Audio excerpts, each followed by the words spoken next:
Are we up and running live? Good afternoon, folks. For those of you here at Heritage Hall at Holland Christian Homes, and for those of you watching via YouTube, welcome to this presentation for a trip to Egypt and Israel. Good afternoon, folks. For those of you here at Heritage this trip will be happening on November 9th. And for those of you watching via YouTube, welcome to this presentation for a trip to Egypt and Israel called Out of Egypt into a Good Land. And this trip will be happening in our little on November 9th through 22 of the year 2023. So for those of you that are here in Heritage Hall, we're live streaming to YouTube. There's also a group from the United States that is interested in doing this trip as well. They don't live about 8 to 10 people in our little area here of Southern Ontario. Them shortly in Brampton. They actually before we dive into our presentation, there's also a group from the United States that is interested in doing this. Almighty God, thank you for 8 to 10 your good gifts to us. And I'll talk thank you for technology that allows us to connect and to communicate. Before we dive into our presentation, thank you for the privilege. Pray, and then we'll set up of considering. Almighty God, thank you, Egypt and Israel, your good gifts to us. What a precious gift it is. Thank you for technology that allows us to connect and see. Communicate, to experience, to smell, great distances. And thank you for the privilege of your word, of considering a trip to and your faithfulness to Israel. Your children Lord, Israel. What a precious gift it is to, a promise that to go to the land of the Bible to see, to experience. So Lord, will you be with us as we and to learn, understand about this trip as we experience some of the wonders of faithfulness to your children Israel. We try to make decisions of whether or not a promise that continues to extend. We pray for your grace to. So Lord, will you be with us as we learn who are interested about this trip as we trust that you will guide us every step of the way, the wonders of it, and as that you will be with us. We try to make decisions of whether or not we pray in Jesus' precious name. We pray for your grace to make that possible for all who are interested. My name is Richard Bodini. I'm one of the pastors at Heritage Fellowship Christian Reformed Church that meets and exists at Holland we pray in Jesus' precious in Ontario. All of God's children. And it was my privilege to do a trip with George DeJong. My name is Richard Bodini. I'm one of the pastors at Heritage Fellowship Christian Reformed Church that meets and exists at Holland Christian Homes. It was an incredible gift. And it was my privilege given to do a trip with George DeJong family 5 years ago. Who sold a business with a number of other Christian Reformed pastors from Canada. And it was an incredible gift given to us by a family who sold a business and gave a part or tithed a part of that sale of the business to be able to pay for pastors, Christian Reformed pastors across Canada to do this trip. And it was done over 7 trips. It was supposed to be 7 years, but COVID interrupted some of that. And so this was such a precious gift that to have the opportunity to share some of this with others was something I just couldn't refuse. And so through my counsel, they said, yes, this would be a great thing to share with the Holland Christian Homes and Heritage Fellowship community. But just seeing as how things were happening to expand it to others would be another gift. Now this trip is designed specifically for those whose mobility is not as great as it used to be. Because our mobility years ago was pretty good. Today, for some of us, it isn't. And so this is a walker-friendly trip. Not just people walking, but people with four-wheeled walkers. And so this trip is low impact. It's lower intensity. It doesn't mean you get less of the good gifts of the land. You might even get more gifts of the land because of some of the opportunities that will be presented to us. All of the places that we go to are going to be walker friendly. Not all places are walker friendly, but George is designing the trip to make it work out that way for all of us. So it will be a good trip. Viewers can hear the question and the answer as well. For those of you that are watching right now, you received an email that gave my cell phone number. So if you have questions, please text message your questions to me, and they will pop up on my phone, which is right here. Except it's not going to ding or chime, so I'll just have to watch it. So Jordan, our tech guy, is going to take me off of the camera, and he's going to put on the presentation that should be on your screen. And for those of you here, you will be able to see it, and I'm going to click through and see how this works. Oh, that way. Okay, George DeJong just recently retired from as a Christian Reformed pastor in Holland Heights, Michigan, Holland, Michigan. And George is a Canadian. So he's not an American, but he is a Canadian, sort of moved to the U.S. and has been blessed at the church he pastored for a number of years. He also had, I guess, a push from God to develop under the Fig Tree Ministry as a ministry to bring trips to the Middle East. And this all came about through a trip that he did with Reverend Ray Vanderlaan. You may know him through a number of videos that he has done and trips that he has done. The video series is called That the World May Know. And I think there's 18 DVDs with videos of the Middle East and the Holy Land. And so the trip that George went on with Ray just impacted him deeply. And George then eventually went to the Jerusalem University and did 1 year of training and study there in order to be able to lead trips to the Middle East. Not anyone can lead a trip. You need to go before the Israeli government and prove that you know what you're doing and what you're going to talk about. Same thing with the Jordanian government and the Egyptian government. So before you can go and lead a trip, you need to be examined to be okay to lead these trips. And so it's not just something that happens out of nowhere. And these are trained people. So George, recently retired, so that makes him mid-60s.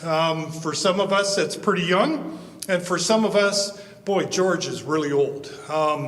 But George is very active and just loves to share God's word and the impact it has on him. To get an understanding of who George is, we're going to watch a short video. This video is not something that we're going to encounter on our trip. This video took place in Petra, Jordan, which is a very amazing historical site. If you have ever seen, what's the movie? Raiders of the Lost Ark, that series. And they're riding into the desert, and they come to this big facade area. That's in Petra, Jordan, which is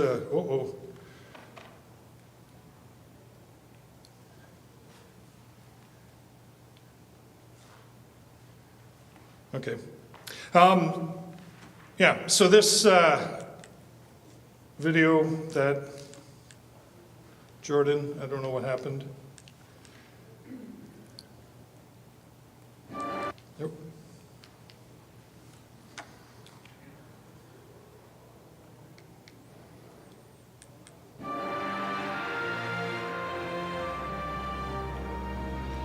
The sound should go on. This morning we spent our time coming down into Petra through the Seek, about a mile long. Opens up to the treasury. Technology is a gift and a curse at the same time. We've come through the necropolis of Petra, and now we've climbed up here to this high place. Now, this is a high place, not just because of its elevation, but this is a high place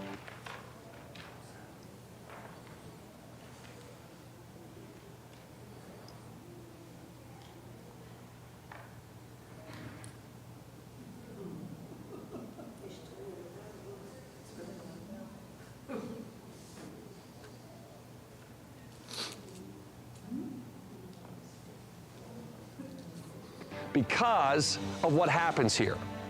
It would be at places like this, high places, that deities would be worshipped. This is one of the best preserved high places, in my opinion, that I can show you anywhere in the Middle East. You have carved in the stone here several pools, and right behind me, you have carved an altar. Now, high places are not only high because of elevation, high places can be low in elevation, but high in importance. I know we can't hear George, but he's talking about this high place at the top of a high place. In Jerusalem, there's a high place called the Valley of Ben Hinnom. And in the Valley of Ben Hinnom, as I believe perhaps in this high place, sacrifices were made to pagan deities. Now, one of the pagan deities that Israel struggled with and served, sadly, was Baal.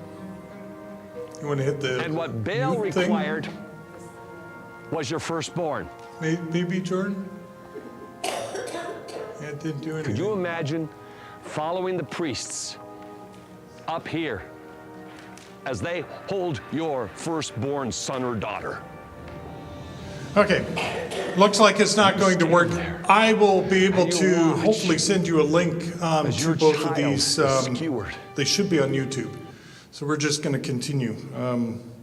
The mountain in the background is quite possibly the mountain where Aaron passed away or died as they were traveling to Israel. Aaron, the son or the brother of Moses, the high priest of Israel. That's the mountain on the left side in the background. Okay, maybe it'll work for the next one. Oh, Jordan doesn't want to switch.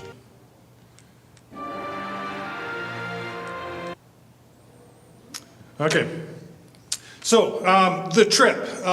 We'll leave from Toronto on November the 9th, late in the evening, around 11:20 p.m.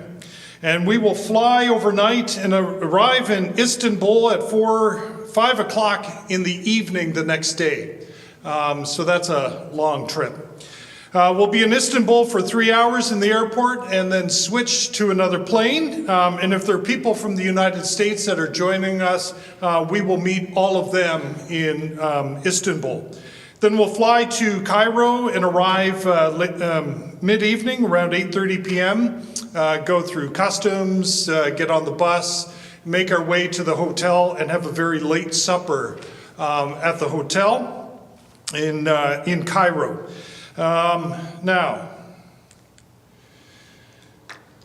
this map shows you sort of where the airport is. The airport's on the east side of Cairo, and the hotel and the museum are represented by a red star just underneath it, and the pyramids are just above, the red star above where it says pyramids. So you get a sense of the distance.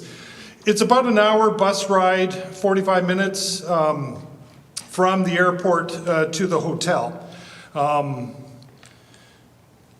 That's what the hotel looks like from the road just outside. And that's what the hotel looks like when you look to the southwest. So the pool, but the pyramids are that close to the hotel itself. When we're in Cairo, we will experience, hopefully the Lord willing, the pyramids, the Sphinx, which are all very easily walkable. There's a brand new museum that opened up in Cairo that's just across the street from this hotel called the Grand Egyptian Museum. I have not experienced it, but I have seen some television shows that talk about it. This museum has been under construction for, I think it was about 10 or 15 years. And it is magnificent in all respects. We will wake up in the morning. I don't know what time, and I don't think George is going to push hard, but be prepared for some early mornings. It's just part of the nature of the trip. There's only so much daylight. But as I shared with other people, this is not a high-intensity trip. Hopefully you'll be able to sleep on the bus as we move from place to place. Where you just have to close your eyes, but for not too long, because you experience so much looking outside of the windows. So we'll do Cairo. So we arrive on the 10th. The 11th is the first day that we're really engaging in Cairo itself. Now, for many of us, November 11th is a very special day, and we will be in Cairo to pause for a moment for Remembrance Day. How that's going to look, we'll see what, as George says, we'll see what God gives. But as we're in Cairo, we'll experience as much as we're able to receive. And then on Sunday, November 12th, we will get onto a small plane, a charter plane. So it will just be us flying from Cairo to Luxor. In a minute, I'll show you on the map where Luxor is. And so we'll fly to Luxor and experience the hotel in Luxor, which looks to the west. So the river that you see there on the screen is the Nile River. And early in the morning, you will see balloons coming from the west, because people go onto these balloons and go up before the sunrise, and they can watch the sunrise in the east from the balloon. And it is incredible to see the light on the mountains to the west of the hotel, which you can see on the right-hand side of the picture there. When we're in Luxor, we will experience places on the east and the west side of the river. There is no bridge, and so we will be taking a river taxi to go back and forth across the river. And we will experience different things, in the river and on either side of the river. In Luxor, we will experience, the Lord willing, Karnak. These are ruins and holy places for the gods of Egypt. The Colossi of Memnon, the Ramesseum, the Valley of the Kings. There will be fertile fields. There's an alabaster store that we went to. We did a Nile River boat ride, well, several, but you can see a sailboat. It's not called a sailboat. It has a different name. I'm not going to reveal that. George will share that. But we will experience the Nile River, which is very much the life source for Egypt itself. And you will see that. I can explain it to you, but to see it and to feel it firsthand is just truly remarkable. There is one place where you will see this in all of its starkness. You will be able to put 1 foot in the desert and 1 foot into a fertile field. You don't have to take a step, you just have to stand with 1 foot in and 1 foot out. That's how close the fertile fields are to the wilderness. And there's something to learn from that. Let me back up for just a moment. We'll be in Cairo in the hotel for 2 nights. In Luxor, we'll be in the hotel here for 2 nights. For almost all the places we go, we will be in the same hotel for 2 nights, except for 2 occasions. Now, this is very different from the trip that I took, because we were on the go from place to place to place like Israel without, putting your head down for a very long time.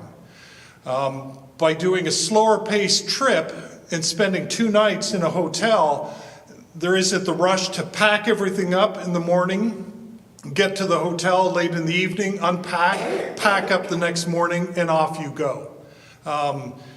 So this is a recognition that some of us just don't get up and move as quickly as we used to. So by staying in a hotel for 2 nights, this is a gift for so many people to be able to do this trip.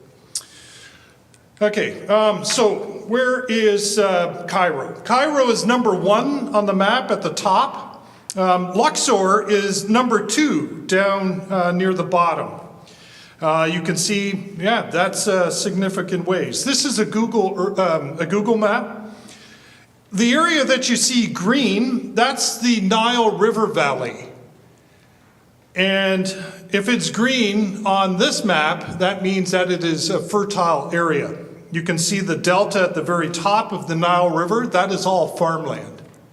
That whole delta of the Nile is farmland. That's larger than, I think, the province of Saskatchewan, or as large. You get a sense of how much fertile land is in the Nile River Delta. It's big. So Luxor, number 2. When we're done in Luxor, we will be flying out again earlier in the morning from Luxor to one of 2 places. So 3A is Sharm el-Sheikh. If you watched the news and you saw the climate conference that happened a number of months ago, that happened in this place called Sharm el-Sheikh. That might be the place where we land, it might not. The alternate place, the place that George would like us to fly to, is called St. Catharines. And that's at 3B on your map. That's right by traditional Mount Sinai. So the hope is that we'll be able to go there and land.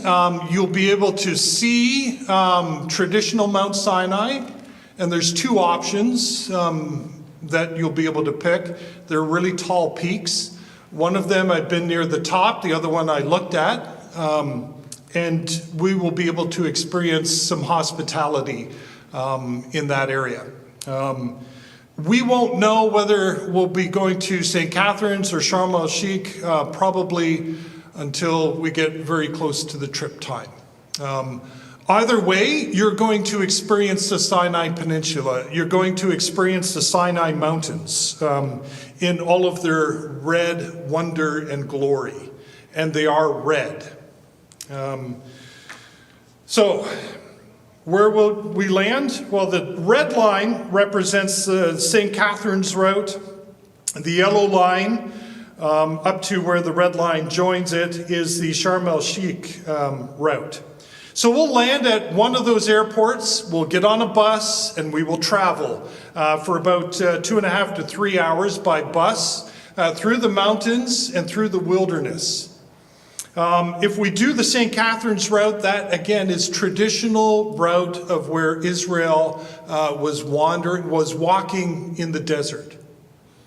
And so you will see so much of that. If we don't do that, there are alternate areas where Israel might have been along our route from Sharm el-Sheikh, but again, we don't know. The route from where the red and the yellow join, again, that's part of the traditional route of where Israel did walk.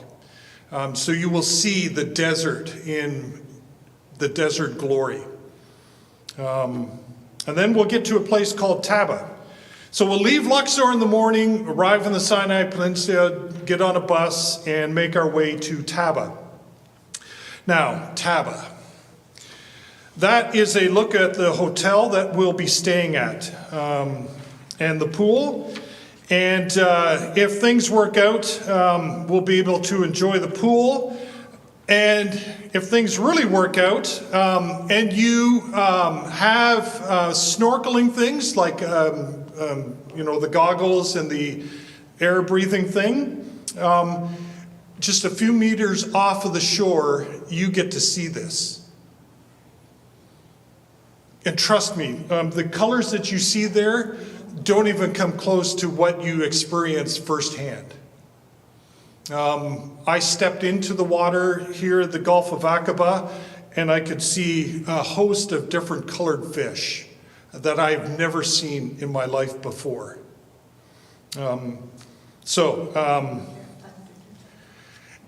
When we went, we had lots of time to experience this. Mainly because we did try to sleep the night before at the top of Mount Sinai. Some people didn't sleep, others, I slept. I snored, and everyone talked about that, but I slept. But there will certainly be time to experience this wonder of God's creation at the Gulf of Aqaba. And there is learning even as we go along at this point. Now, Taba is right at the border of Egypt and Israel. And so we'll stay at Taba overnight, and then the next day we will do a border crossing into Israel. The border crossings are always interesting. And George will coach you on what to say, what not to say as you make your way across the border. Now, when we do cross the border, the bus will bring us as close to the border as possible, and then we have to get off the bus, get all of our luggage, and then we have to walk across the border, and we will meet a new bus with a new bus driver and a new guide that are from Israel. So we say bye to our Egyptian guide and bus driver, and we say hello to our Israeli bus driver and guide. And that will happen at Taba and Eilat, which are the two towns connected right there at the border at the very bottom of your map. We'll get on the bus and we'll make our way to our first stop called Timnah Park, which is A in the blue thing on the map. There's a host of learning that happens here. How much we'll get out and do remains to be seen. At Timnah Park, though, there are mines for a mineral that was very important for Egypt and for the world at that time. Again, something we'll see and experience there. I don't want to spoil anything. There is a full-size replica of the tabernacle at Timnah Park. And we will go and experience that. We will learn and see the tabernacle, which is truly incredible as well. After we're done at Timnah Park, we'll once again get on the bus and we will make our way north on the highway through really what is called a rift valley. And you will see the Rift Valley if you understand geography. And we can talk about that on the bus. We're making our way to B, which is called the Dead Sea. And then just going to quickly go through these other ones just so you get a sense of all of Israel there. C is the Qumran and Gedi Masada area. D is, well, that's a mistake. Good thing I saw that. D at the top is actually Galilee, not Nazareth. E is Nazareth. F is the Jerusalem area, and G is Tel Aviv. But I'll get to some of that in just a moment. Yeah. Okay, so the hotel is on the Dead Sea. That's the big red star at the bottom on the right-hand side. So we will spend 2 nights on the Dead Sea. We will have time to experience a float in the Dead Sea. If you've never been in the Dead Sea, this is an experience. Yeah, I went in at 2 different places, and it is truly incredible. For those of you that know me, I'm not a small guy. I'm pretty big. So I went to the Dead Sea by myself at this particular spot, and I walked out to about my chest when I started to bob like a cork. I didn't lay back, I bobbed like a cork, and I couldn't touch the ground. And it was the most amazing, bizarre experience I've ever had. And then you just lay back and you float. You cannot sink. As much as you try to sink, you cannot sink. And yeah, I walked up to my chest and I started to float. So I thought I could sink. I sink in regular water, but I couldn't make myself sink in this. Now, I don't know if this is against the law, but I also got two very large salt balls that I picked up with my toes from the bottom of the water and brought them back to North America and promptly gave them to someone else. But you will see these salt balls and more. So some of the places we'll experience when we're at the Dead Sea. There's a place on the bottom left-hand side called Mamshit. It's not what you think it says and pronounce it. It's Mamshit.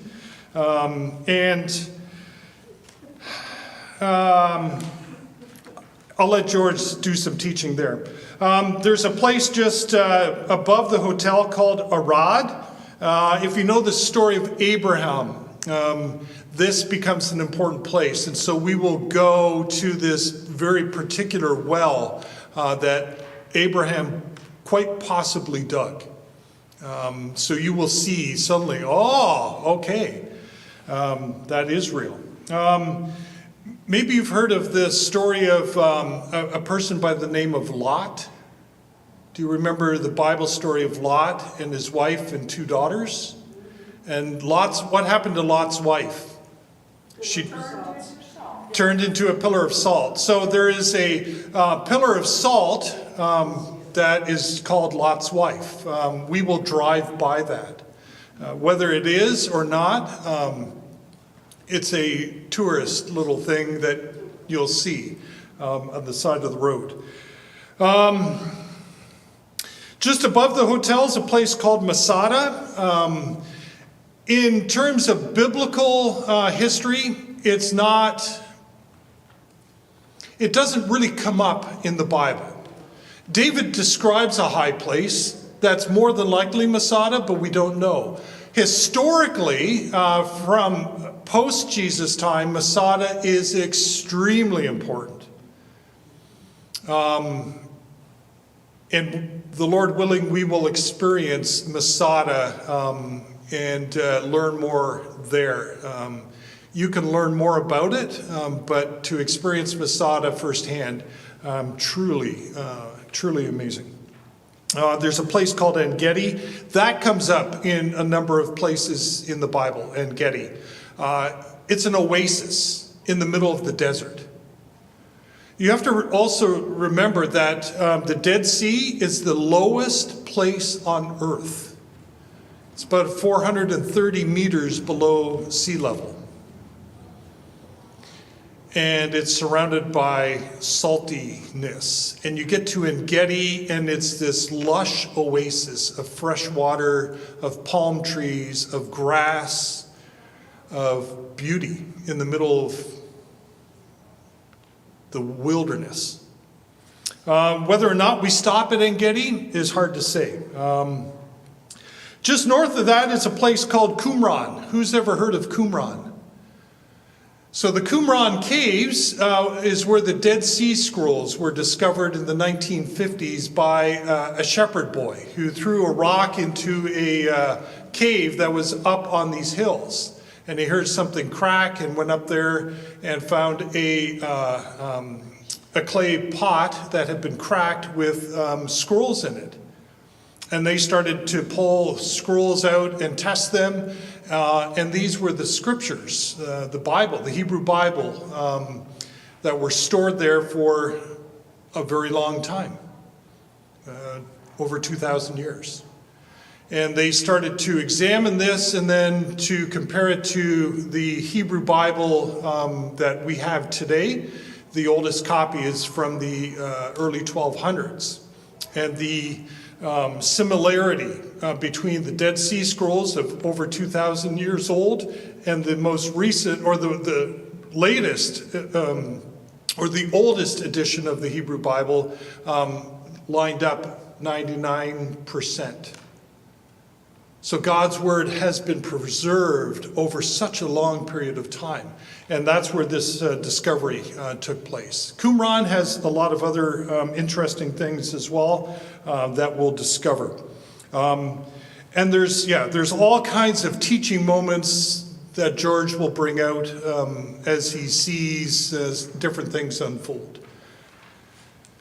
Okay, that's the hotel at the Dead Sea. It's a beautiful pool. We didn't go in it, but I did go swimming in the Dead Sea there, and we will take a dip there as well. So we'll make our way from the Dead Sea up to Nazareth, and that's a half a day, about 3-4 hours of bus ride. We'll pass through Jericho, the Jezreel Valley, and we'll make our way to Nazareth. And we'll go there. So the bottom left side, you can see the arrow that points to Nazareth, and that's on a high place. Don't want to say mountain, but it's a high place.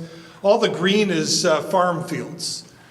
And you will see all of this. Part of that, just below Nazareth, is the Jezreel Valley, which is just rich in agriculture. Above that is Mount Arbel. Tiberias is an important Greek city, Roman city on the Sea of Galilee, and it was important in the time of Jesus. Capernaum is at the top of the Sea of Galilee. Bethsaida is just to the right of Capernaum on the northeast side of the Sea of Galilee. Chorazin is above Capernaum, and that sort of forms the golden triangle at the top of the Sea of Galilee, Chorazin, Bethsaida, and Capernaum. And these were important places for Jesus' teaching. So everything around the Sea of Galilee is just filled with teaching moments. And George has a plan to unpack a lot of different things and for us to see different things and to see the scriptures come alive in these places that we read about in scripture but don't make any geographical context to it. Then we'll make our way to Jerusalem.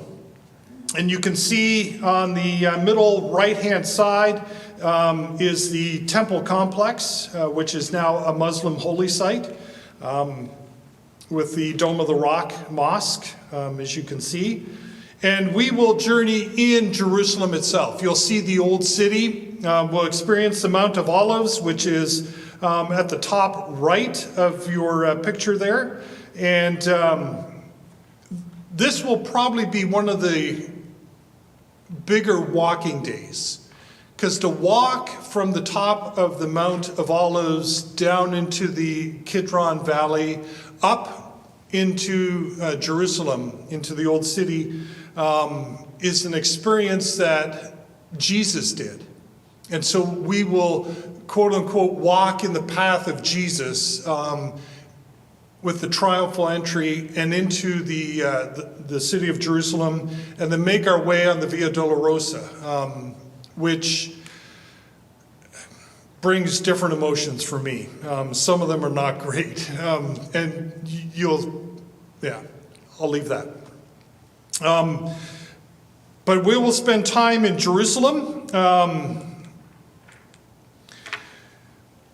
We will also, hopefully, the Lord willing, go into Bethlehem. But getting in from Jerusalem to Bethlehem involves going from Israeli-controlled Israel into Arab-controlled Israel. The Palestinians live in Bethlehem, and so you have to go through a controlled entrance with a 21-foot high concrete wall with razor wire and military officials. So you will experience some of the hardships that Christians and Muslims and Jewish people experience today, traveling from one place to the other. that we take for granted as we read the Bible. You don't need a passport for that.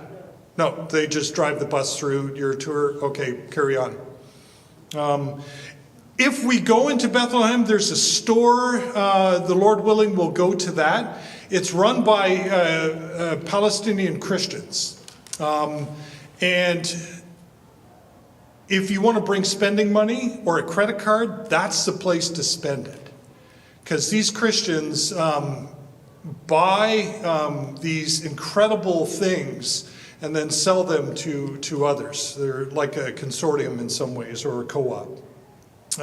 If we go there, you'll experience just a huge blessing.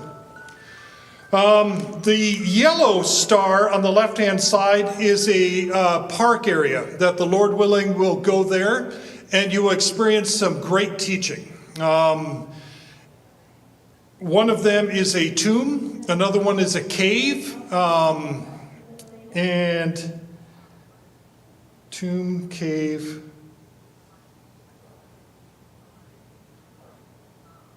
There was one other place.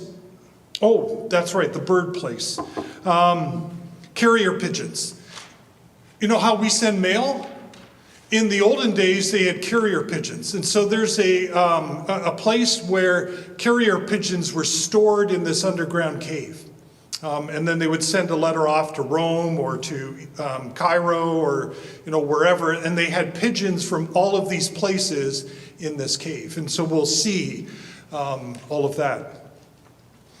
As well, Joanne, if you go on this trip, just outside of this park, we came down the hill, turned left, and all I saw in front of me was onion fields.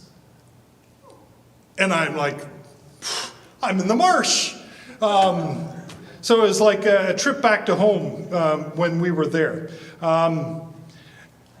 I'm not sure what November would bring in terms of onions or carrots in the field, but we'll see what God gives and if we go that way.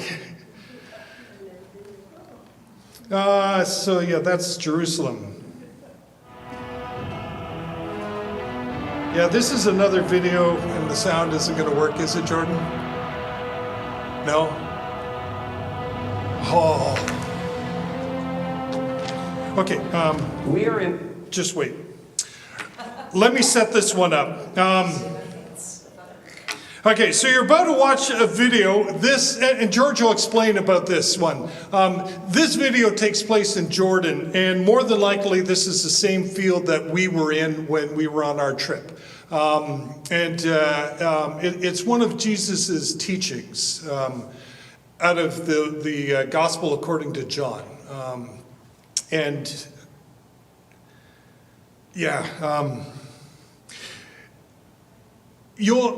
In this video, you will see George's passion for teaching and really trying to understand God's word and what it means in its context, but what it also means for us. So this is a great teaching.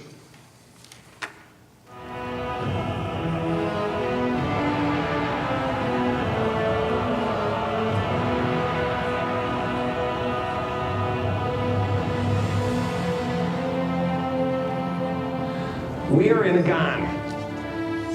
A gan is a garden. In a gan, you would find olive trees, and there's some olive trees right here. The olives are getting ready for harvest. You'd find a fig tree. Fig tree is the king of the trees. But you also find grapevines. And that's what these are. These are grapevines. There were two ways in the ancient period in which they would cultivate grapes. One, they would run their grapevines up their trellis. But there's another way, and this is the ancient way, and I can only show this to you in Jordan. I can't show this to you in Israel.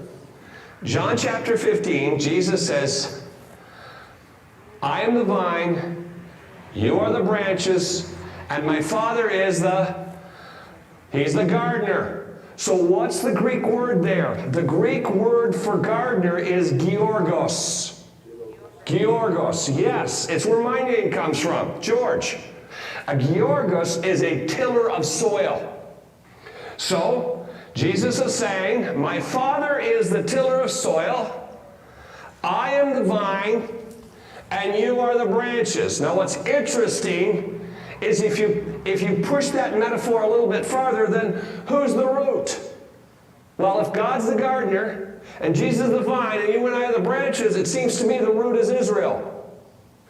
Jesus is the vine, and out of him come branches. Then he says, any branch that doesn't bear fruit, he cuts off. The word there that's translated as cut off is iro. Iro doesn't mean cut off. It means to lift up. But it doesn't make sense with the other vineyard picture. But in this vineyard picture, it makes all the sense in the world. If the branches touch the earth a certain way, they'll start to send out their own roots. And they'll use all of their energy to start their own roots. I am the vine, you are the branches, and my Father is the gardener. And any time a branch begins to take root, he doesn't cut it off. Any branch that doesn't produce fruit, he lifts up. And when you look around here, what the gardener will do is when a branch begins to set root, he'll put a stone underneath it, and he'll lift it up. I can't tell you how strong this is in terms of how we treat each other. When somebody begins to move outside of our fellowships, outside the church, and starts to set down their own roots, the last thing you want to do is cut them off. Because that's where the fruit is. No, you want to lift them up. Now, you can do your own midrash. You can interpret that any way you want. Do you lift them up in prayer? Yes. Do you lift them up in encouragement? Yes. Do you come beside them in a loving way to lift them up and say, hey, we're going the wrong way?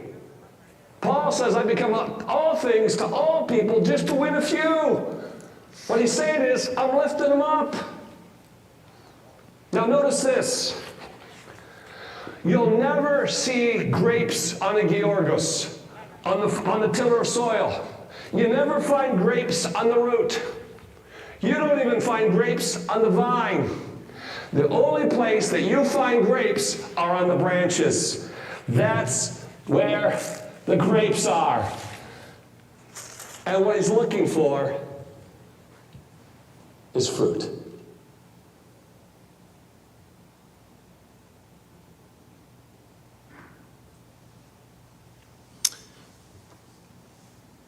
So you get a sense of his passion for the word, but also what it really means. When he taught this one,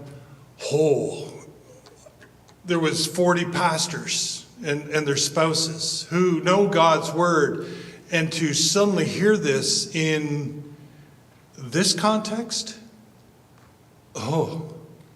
yeah, I guess we should have paid attention in Greek class a little bit more and dived into the text a little bit more, but to see it come alive in that sense, especially this one. We say, well, to cut them off, they're not bearing fruit. Well, to lift them up instead of to cut off, as the word instructs, as Jesus was probably teaching and showing this in ancient Israel. This is just one of many lessons that we experienced on the trip. And this is the kind of teaching that, the Lord willing, you will also experience. As George, you don't have to know Greek and Hebrew, but you will learn to dive into the text a little bit more, to wrestle with what is there, to wrestle with pastors. It's like, so I was reading, and this is what I encountered, and this is what some of the footnotes said, this is what some of the study guides said. So what's going on?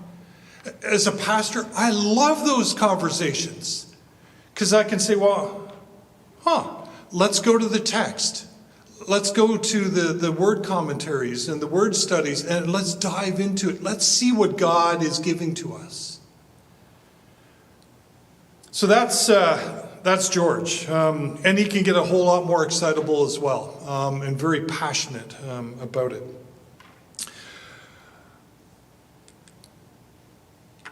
Our trip, what's included?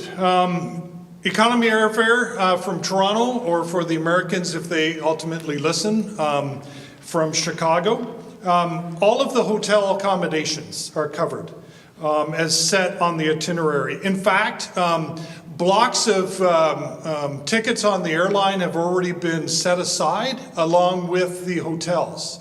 And that has been done because things are moving very quickly for trips to the Middle East. So blocks have already been set aside for a trip.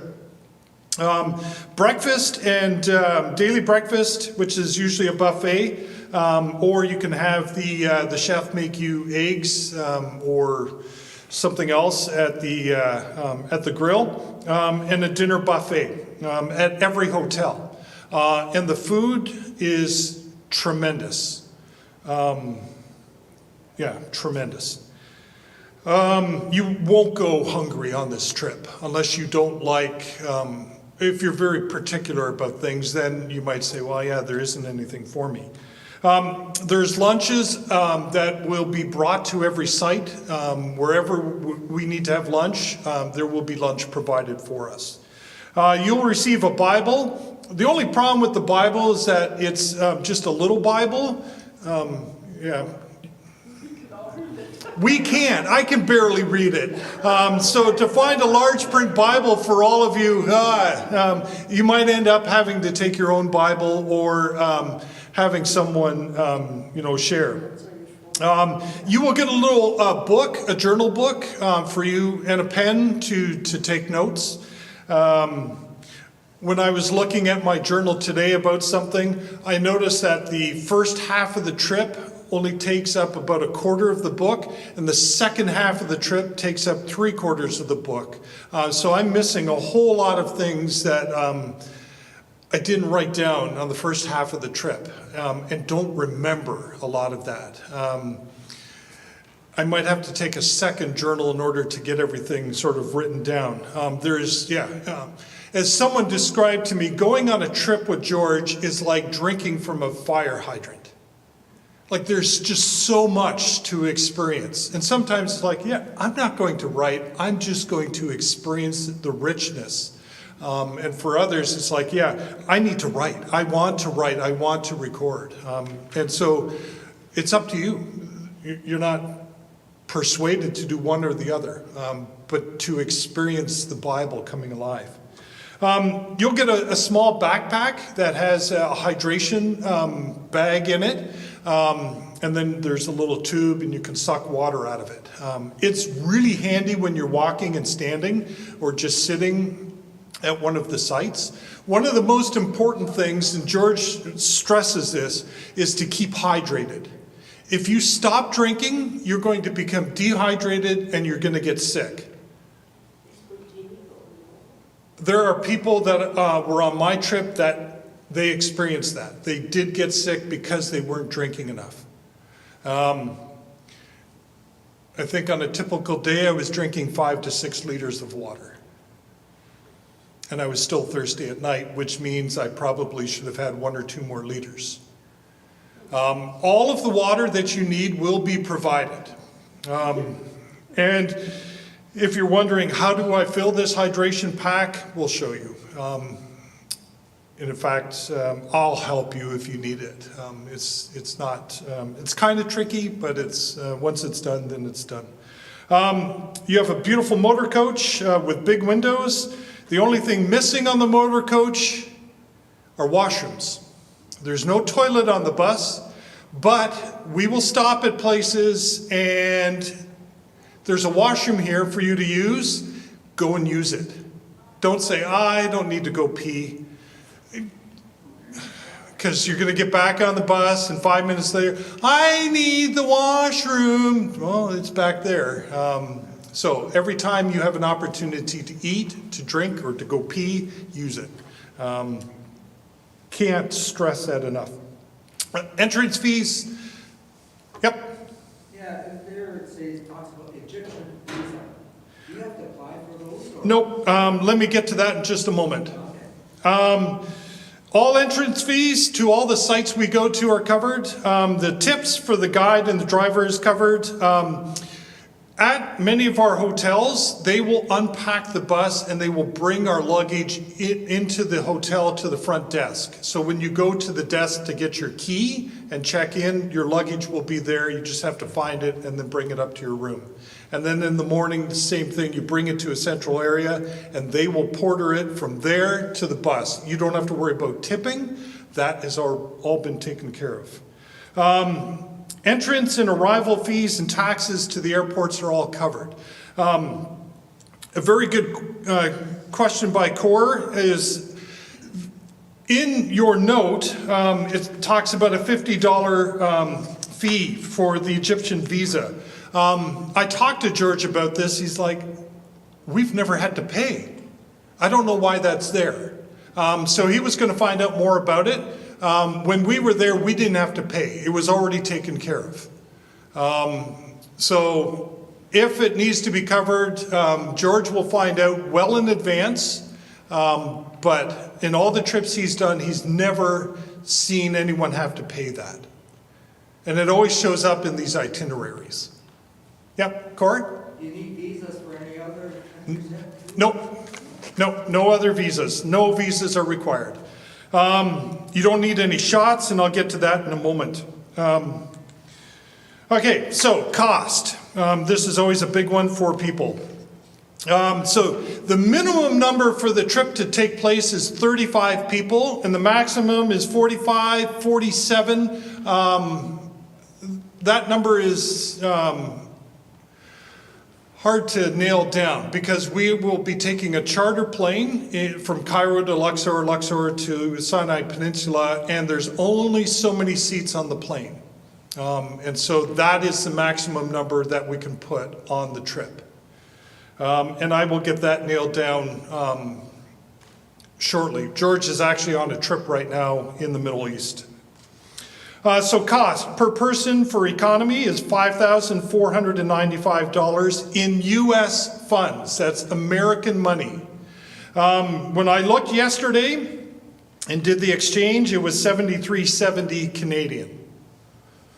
Again, it covers all of your, it covers everything that you need on the trip, except for whatever personal money you want to spend buying souvenirs or alcoholic beverages at the hotel. And not all hotels offer that.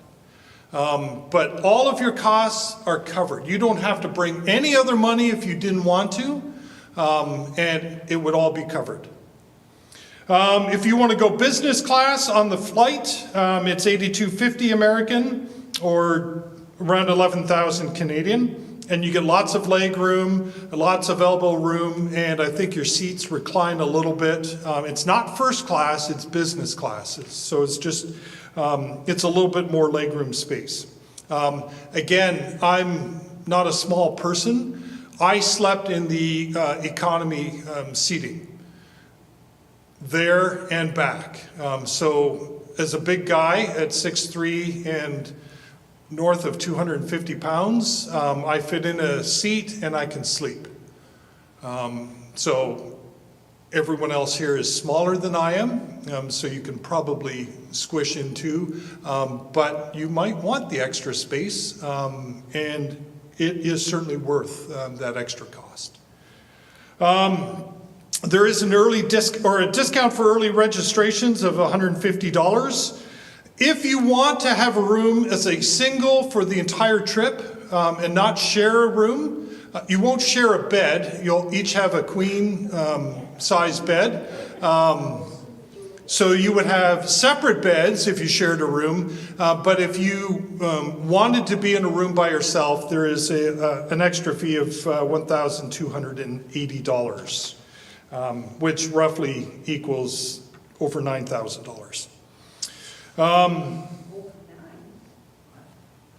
Well, you have to add the economy and the single supplement, so then that when you do the exchange, it's over 9,000 Canadian. But again, all of this is on your itinerary, which you should have received. Medical insurance. If you believe you need to have further coverage for going out of the country, you need to cover that yourself. You need to ask your provider what you need. I can't answer that. George can't answer that. That's between you and your insurance provider. In Israel, there is socialized medicine, which is far better than what we have in Canada. And they take care of tourists very, very quickly. Same thing in Egypt. They will look after tourists very quickly. And George has had to have people brought to hospitals for different things. And the care has been top-notch. Whatever extra cost, he said the biggest cost was $15 for someone receiving treatment. But then they can make the claim to OHIP or to whatever your provincial provider is to get a refund for that. Trip insurance, that's up to you.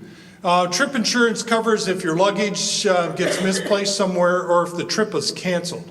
The only way our trip will be canceled is if there's some disaster that takes place and everything sort of falls off, which might mean Jesus is returning and we won't need to go. But if your luggage goes missing, George has not experienced this on trips, lost luggage, except for a couple times, he said. But GTI, who looks after the tour stuff, their agents work very quickly to ensure that the luggage is located and brought to the hotel. Now, staying at a hotel for 2 nights certainly helps. Going from one to the next each day makes it harder for your luggage to catch up if it ever goes missing. But he has never bought trip insurance. Again, it's up to you how you want to do that. George does recommend, we talked about this a couple weeks ago, drink lots of water on the trip.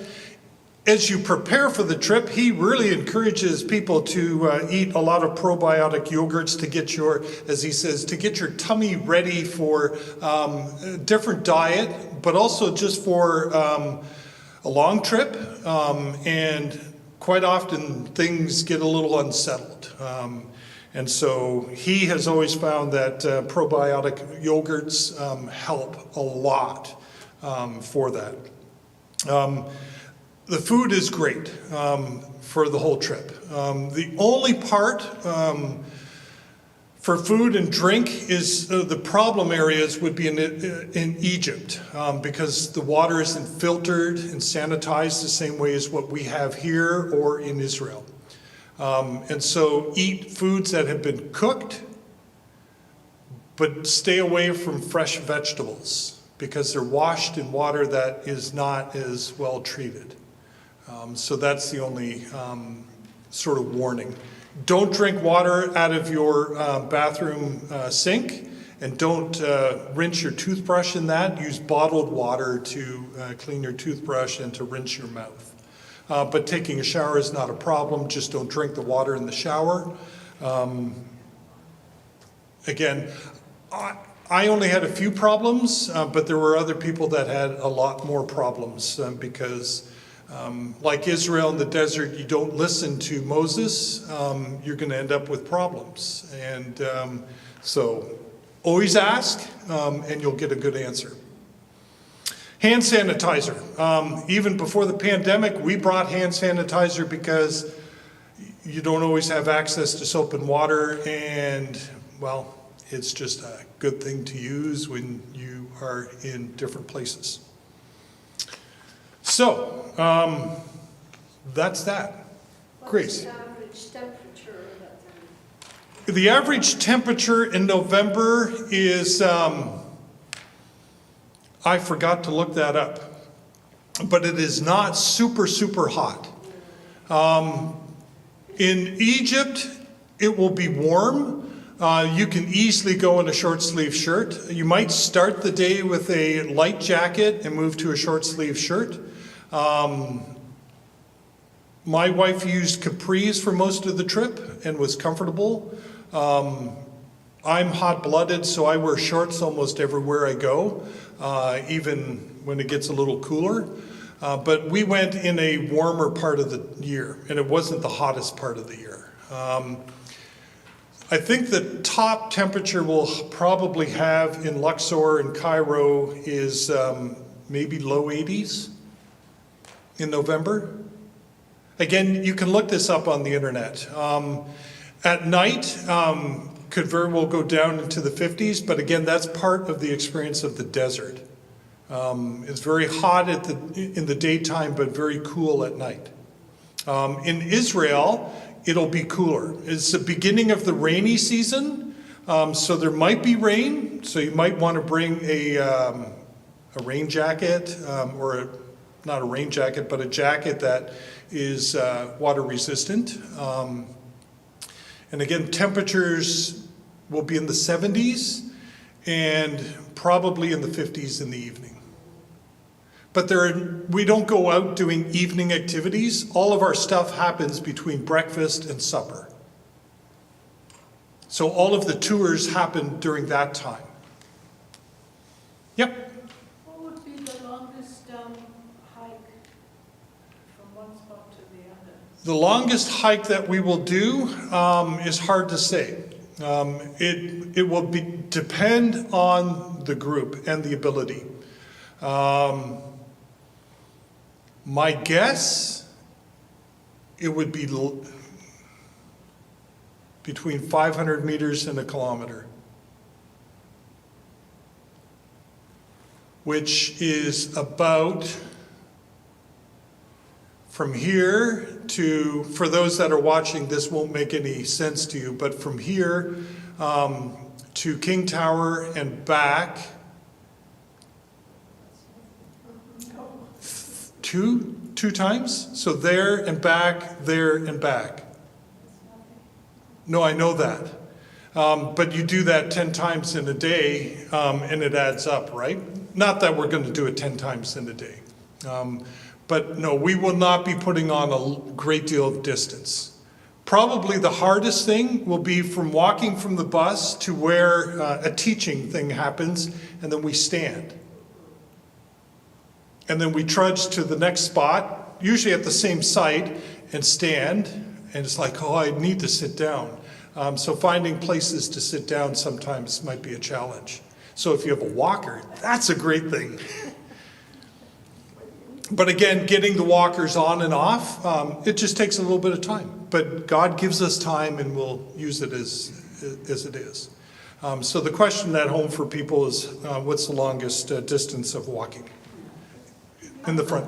I'm wondering if there's any restrictions for clothing for, especially women, walking around. Is there anything? Yeah, so if you register for the trip, there will be some information. The question was about restrictions for clothing for women. You will be given information about things to wear in, how do they call it? A modesty kit. So, a low-cut shirt is, not that everyone would even wear that, but something to, like a covering over top for your shoulders. And shorts, women wearing shorts, they don't like to see women's legs. And so to have capris or a full pant is a good thing. Clothing recommendations, again, I'll talk to George about that. For you guys to go out and purchase all kinds of new clothing, you're not going to really need it. But something comfortable in warm temperatures is very important. Sunscreen, again, you're going into closer to the equator. So the sun is far more intense, and if we're in the sun for a little bit of time, you're going to feel it. So like a nice wide-brimmed hat and suntan lotion for your arms and face. And yeah, bring enough of that so that you slather it on. What about like swimming at, if we're going to go swimming at the Dead Sea or whatever, bathing suits? Regular bathing suit, yep.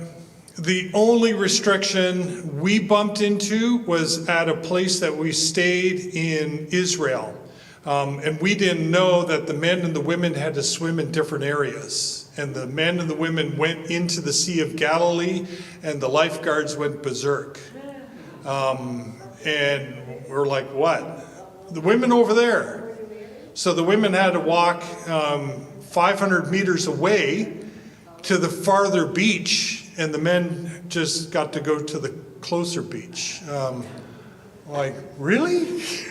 But all the hotels, it's mixed company. But yeah, just, you know, I'm sure all of you will have string bikinis and Speedos for the men. Just, you know, a modest bathing suit. How about footwear on the movie? I know some of them had sandals, and some of them had hiking shoes. Again, comfortable shoes for you, because we're not doing long, or what kind of footwear was the question? We're not doing big distance, so you don't need to buy brand new hiking boots. But if you have a sturdy shoe that can walk 1, 2, 3 kilometers, and you're comfortable in them, that's a really good thing. So I have hiking shoes that I use for my work here, and they're great.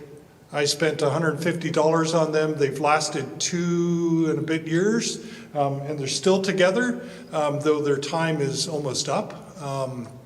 But again, just comfortable running shoes, comfortable long walking shoes, not slip-ons. Sandals are great, but again, ankle support is a big thing. Like twisting an ankle on uneven ground can happen. It can happen anywhere. But sandals are great for going into the water, certainly at the Sea of Galilee, or sorry, at the Dead Sea. And yeah, a good sturdy sandal can be quite comfortable as we journey through different parts of Egypt. How about luggage? Are we limited to how much luggage? So the question is luggage. A regular carry-on luggage that meets the protocol for airlines, and a checked piece of luggage. So whatever fits the protocol, and we can get sizes for you for that. And that will probably be more than enough. Because when I went, my wife and I went, we had a checked piece of luggage, we had carry-on luggage, and we each had our backpack, like a carry-on or a personal bag. And we had extra room still. And in fact, we probably took too much extra stuff. Yeah. So one of the things we also did on our trip was that we washed our clothing sometimes so that we reuse shirts and shorts. But we were doing a pretty intense trip, and so yeah, one day use for these things and get it washed. Then you just hang it up to dry in your room overnight. Or if you're in a hotel for 2 nights, which we had the luxury of 3 times, you put it outside on the balcony or hang it up somewhere, and it dries over a couple of days, and then you can reuse your stuff. Yep. What about dinner attire then? Like, we don't have to, just shorts is fine, or capris or whatever? Dinner attire, yep. Shorts, capris. Are these, you know, high class, fancy places? It's for tourists, and they get it. Even when we were in the hotel in Israel at the Dead Sea on Shabbat, which is their Sabbath day, there were people there who were Jewish, Orthodox. They were dressed, I would say, casually. So you don't have to wear a shirt and tie or a dress unless you want to. But you'll discover Sunday hotels or Shabbat hotels in Israel are fascinating. Make sure you get on the right elevator, because if you don't, that elevator will stop at every single floor so that you don't have to push the button and do work on the Sabbath. So the elevator will do all the work for you. It's already programmed. So don't get on that elevator, get on the other one and push what floor you want to go to. just little fascinating things to discover. Another question? I'm sorry, yeah, too many questions. No, ask. So we get trip insurance, right, and that God covers us, but I guess, and God willing, nothing will happen, but what happens if you and/or George gets sick and can't make the trip for some reason? George has backups. That's good, that's what I wanted to know. Yeah, but he also has guides in the country that can, they will lead the trip ably.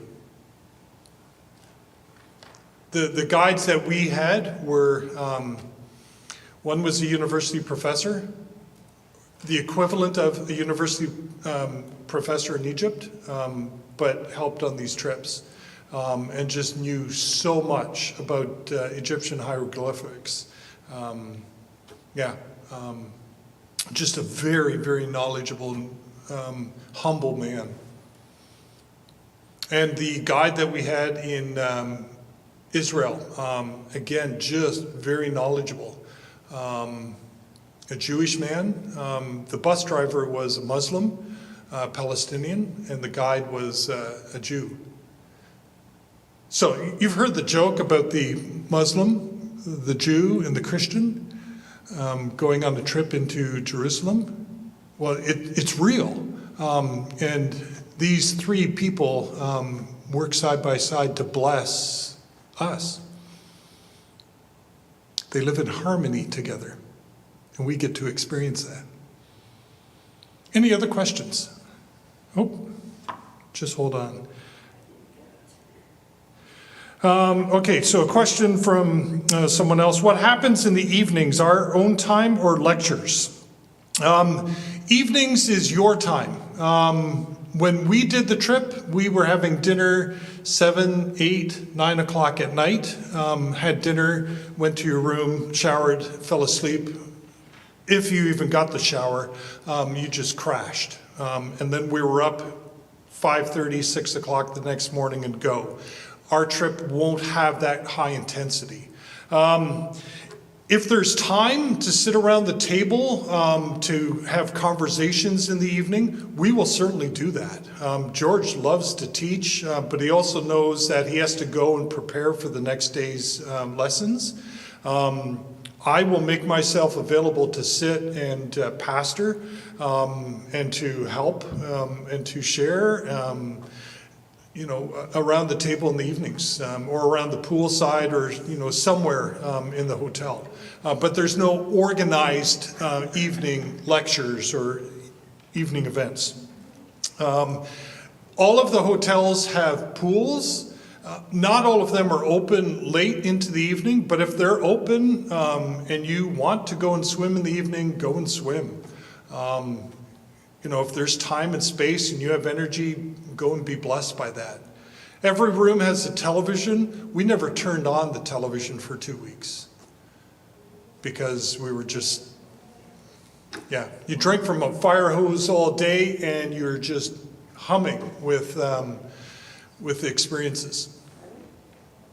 So thank you for whoever sent that in. Yep. What time is breakfast? What time do you get up in the morning? Again, George will instruct us on that. When we did our trip, quite often we were getting up at 5:30 or 6 in the morning, and breakfast sometimes was starting at 6 in the hotel. Again, it's a buffet breakfast, and it goes between 6 and whatever. But we were always, trying to pack up, get breakfast, get on the bus, and go. Is it going to be bright and early? Not like our trip. I can't give you a time, but it's not going to be as intense as what we experienced. Cor? Can you re-explain the $1,300 single occupancy cost? Okay, so the question is the single supplement occupancy cost.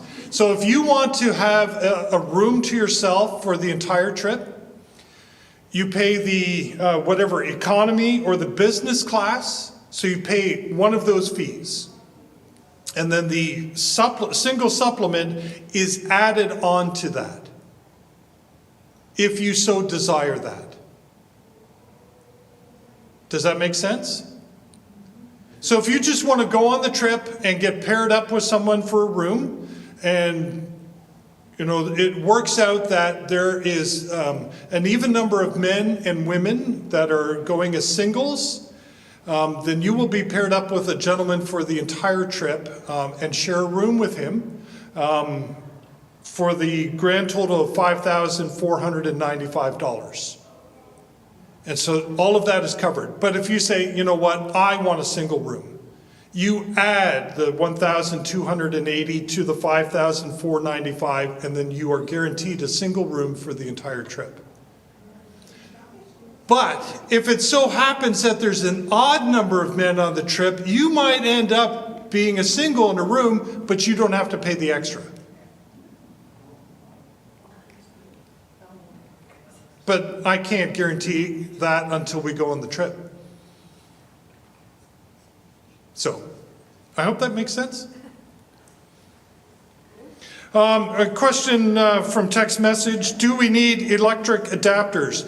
Part of the package that we get from GTI Tours for our trip, that includes the Bible, the backpack, and so on and so forth, there will be an electric adapter for the Middle East in that kit.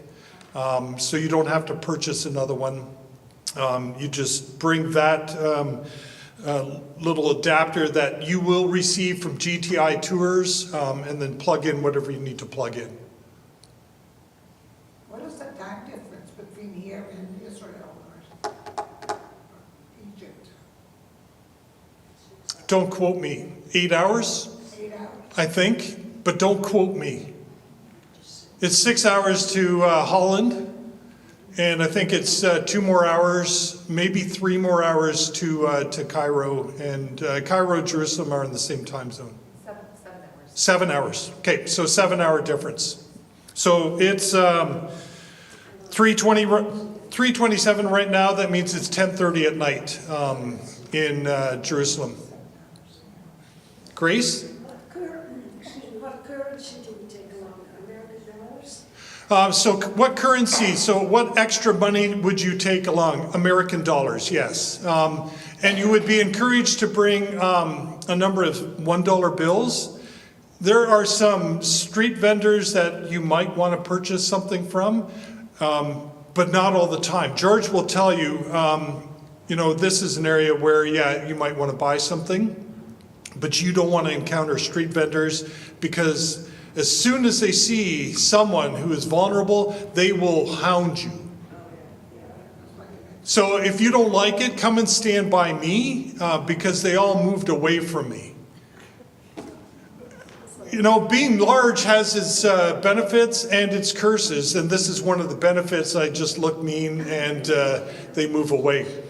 But yeah, American dollars. How much to bring? That's up to you. For my wife and I, when we went, we brought about $200 US, and we didn't even spend it all. A couple places where you might use $1 bills is in some of the public washrooms in Egypt. And so you will tip the attendant who is just outside or just inside the bathroom. And this is a gesture of thanks for their service. Now, $1 US will go a very long way for this person. And if 30 people go through that, this is like almost a week's wages for them. So part of what you will experience is blessing people in a third world country.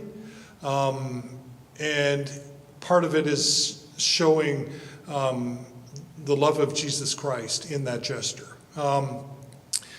Some of the stores or places, touristy places that we might stop, so one being the Alabaster store, you can use a credit card there, or you can use American dollars. And if you know anything about Alabaster, then it's like, oh, okay, I'm excited. If you have no clue what Alabaster is, I'm not going to say anymore and let you experience the beauty and the wonder of this gift. So leave that there. Any other questions? Yes, Tina? What happens if we get sick? Does the bus leave without us? What happens if we get sick? No, unless it's an airplane, then we'll see what happens. But if you end up in the hospital and cannot continue with us, there will be someone who will stay with you, and the tour will continue, and you will be caught up at whatever point needs to happen. Again, if it's a significant medical thing, then we'll adapt as needed. But you also have to realize that our hotels are booked along the way, and sometimes trying to get an extra night for a large group in the same hotel is near impossible. But there will be someone with you. No one, you will not be left alone. It's like the lost sheep. It might get lost, but once the shepherd finds it, it never leaves its side. Not to say you're a lost sheep, Tina. So the question was, what happens if I get sick along the way? Do they just forget about me? No, you're not forgotten. Yep. And just add on though, what about like COVID protocols? What are the COVID protocols? So right now, as far as I know, there are no protocols. If you desire to wear and bring a mask, yes. Do you need shots? No, that's not part of the requirements that I know of. But so if somebody gets ill with COVID, they will continue on the trip? Again, depends. If the question was if they get COVID along the way, what happens? Depends how sick you get. If you need oxygen, then usually that involves a hospital. But for most cases, you can manage. Yeah. So, sometimes it's like, I'm just going to be sitting in the bus for today or for the next couple days. But again, if you desire to bring masks, buy some surgical masks or KN95s. And figure out how many you want to bring. They don't take up a lot of space, so you can bring, a large number.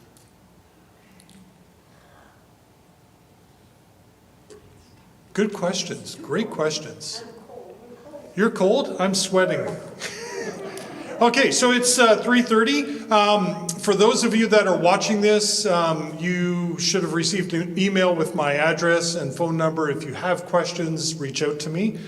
For those of you that are here, those that live at Holland Christian Homes, you know how to get a hold of me. And for others, you already have my email address.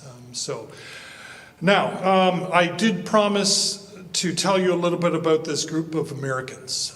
So right now, there was 40 people who signed up as interested for the trip. And there's 2, 4, 5, 6 of you that never got in contact with me. So that makes the number a little bit higher. Now, does that mean all of you are going to say yes to the trip? Probably not. But there's a group of 8 to 10 Americans just like you that are interested in this trip. They will have an opportunity to begin to register for this trip at the end of this week. And more than likely next week or the week after, this trip will go live under the Fig Tree website, saying that it is very specific for this general population of people. As you leave here, the email address or the phone number for GTI Tours, you can begin to register for this trip as you leave here. So you can begin the process of signing up. What's that? It says March the 9th. No, March the 9th. Between now and March 9, you get a $150 discount. After March 9, you don't get the discount, but you can begin signing up now for the trip. And you would get a discount between now and March 9. So, again, this Friday or so, the American group that George contacted George, they will be invited to register for this trip, and there's 8 to 10 of them. So 46 minus 10 makes 36. That makes a space of 36 available for the trip. So you can guess, it's like, yeah, should we move fast on it or slow? That's up to you. I can't make that decision for you. But do realize that there are other people interested on the trip. Yes? Is that $150 per person or per, like, a couple? The $150 is per registrant, so per person. So the question was the $150 discount, it's per person. Okay, so thank you very much for joining us here and on YouTube. And again, yeah, reach out to me if you have any questions. And we pray that God will bless you as you figure out and decide whether or not this trip is for you, or if a different trip is for you. So thank you and have a great day.